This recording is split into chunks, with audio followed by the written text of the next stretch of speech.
Hey everyone, my name is Brooke and I'm here with a former Naval Intelligence Officer, Mr. S, and he agreed to come spread awareness and information.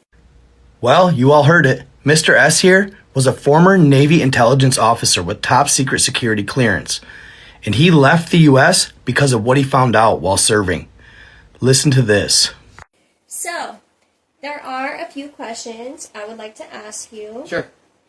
Okay, so what is your background? My background is I was worked for the Department of Navy. I was stationed in Groton, Connecticut, which is a sub base on the east coast of the United States. And then after the Navy, I worked for a three-letter agency, let's just say, for 5 to 6 years.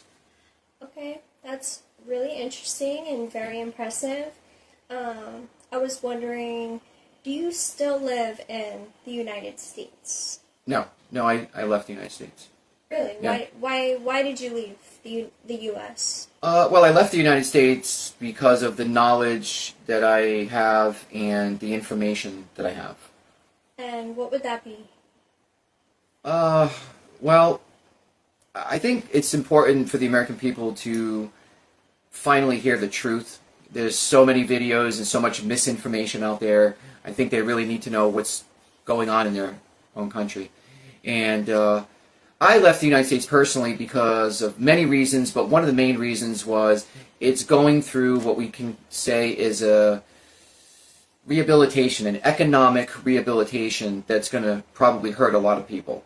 That would be one reason.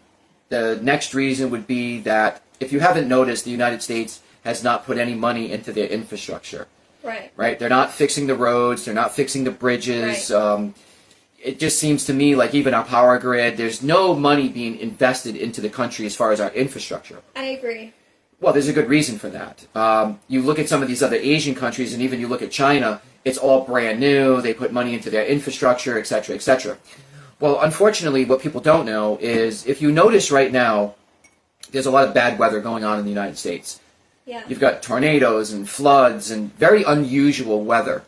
And what people don't understand is where the United States is situated. It is going through, how can I put this? Pole shift might be the right word, but I'm not sure. But it's going to affect the United States. It's going to affect it in a way where if you're along the coastline or you're anywhere down the Mississippi River, these would be places that I would stay away from. I would try to migrate myself into the center of the United States, stay away from coastlines and things like that.